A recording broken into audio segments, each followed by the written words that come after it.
Endurance races are becoming a lot more popular with Singaporeans, and avid runners would know that next year's race calendar, well, it's already out. It has an average of 3 to 4 races every month.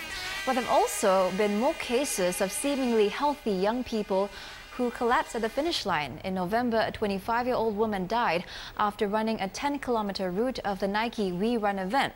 Well, doctors say that even those who exercise regularly still run the risk of dying of heart failure during a marathon if a pre-existing heart condition is not known about. So to tell us more about how to prepare better for a race is David Hoong from the Triathlon Association of Singapore. So David, thanks for coming in today. Hello, good evening. So we've had a lot of cases of people collapsing during or after races, and doctors always advise that we go for medical checks before we go for these runs. But it's not always the case that people actually heed that advice, is it?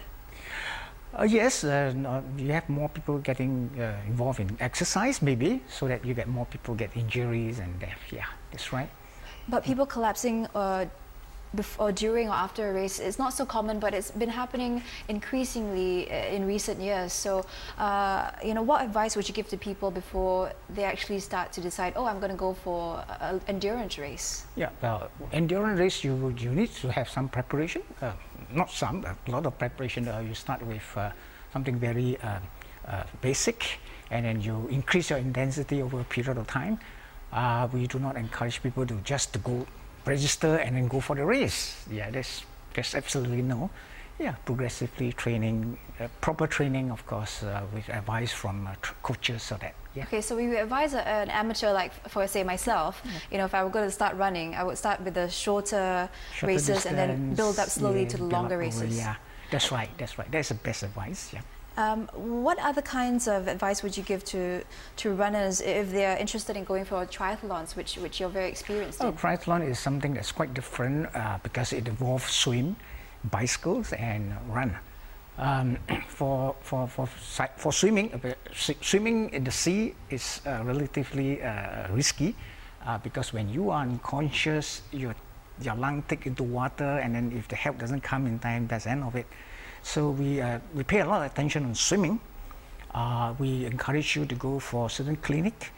We even have time trial for anybody who are new on triathlon to make sure that you are able to complete that distance, not in the pool, but on the open sea. We put you in the open sea. So once you go through that, we also go through a little bit of your medical background, your history, see whether you are on high risk. Okay. Once you're on high risk, we will encourage you to go for medical checkup and give us a report. Then we allow you to race. That's how we do. I didn't realize that. Okay, so before the race, a lot of preparation, but after the race, people don't actually think about it. That's important as well. Oh yeah, certainly, because your body needs to recover. You need to take the right nutrition, hydrate yourself. Yeah, and we normally do not encourage athletes to take part in another race the next day because your body needs to recover.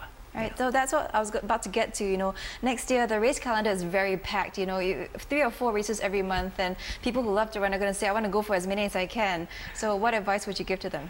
Well, I advise all the athletes to feel your body and make sure that you're able to cope with the races, because if you think that it's too much in a 3 event in 1 month, you cut down to 2 or even one is a month. Yeah, that's my advice. So just use a bit of common sense and try to feel what your body is capable of handling. Take responsibility of your own self. Yeah. All right, thank you very much. It's great speaking to you. Thank you. And that was David from the Triathlon Association of Singapore.